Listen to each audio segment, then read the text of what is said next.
Bawat araw, daan-daang tao ang sumasakay ng tren, kanya-kanyang lakad para makarating sa kanilang patutunguhan. Halos lahat ay nagmamadali kasabay ng bilis ng takbo ng buhay. Ngunit kasabay ng bilis na ito, iilan lang ang nakakapansin sa kagaya ng aming minsay nakita.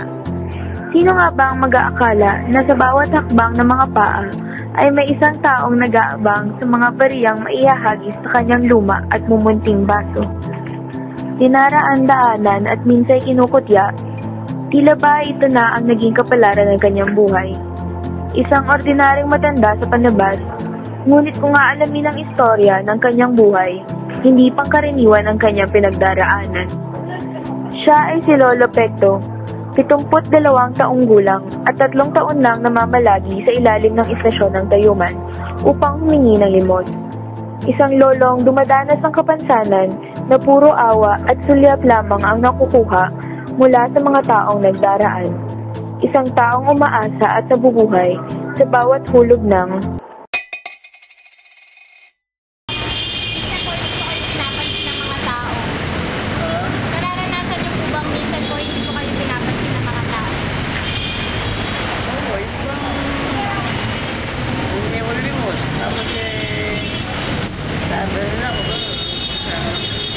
Ano po ba, Lolo? Yung nangyari po sa kamay niyo? Pero dati po normal po na. Tama, maganda, mahusito.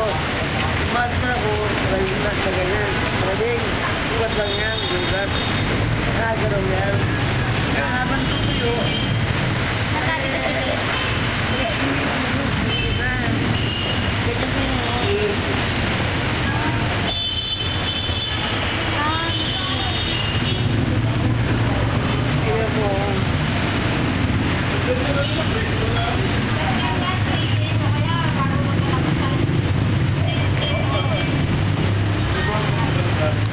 lingid sa kalaman ng mga tao, si Lolo Pekto ay namuhay noon ng normal kagaya na nakararami sa atin.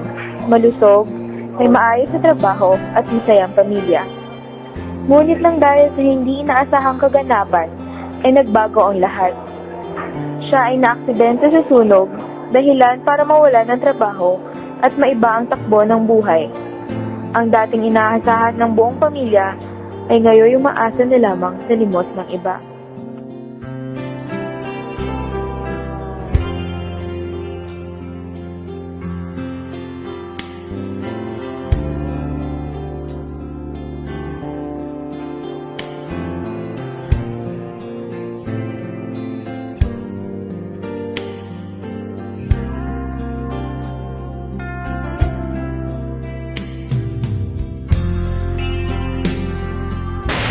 Ano pong nararamdaman niyo na minsan hindi kayo pinapansin ng mga tao? Parang dinadaan-daanan lang po kayo. Well, wala naman, okay lang po. Yung mga wala ko diwot. Nagdakad lang ng buong araw. Sino nga ba ang mag-aakala na sa bawat hulog ng barya ay may isang taong nabubuhayan ng pag-asa na ipagpatuloy ang laban ng buhay. Dumanas ng mga paghihirap na bago ang takbo ng buhay dahil sa hindi inaasahang pangyayari at naramdaman kung paano maging iba sa mata ng mapanghusgang mga tao. Si Lolo Pekto ay isang larawan ng isang taong hindi sumusuko sa kabila ng katotohanang tinuturing siyang taong pinabayaan na ng lipunan.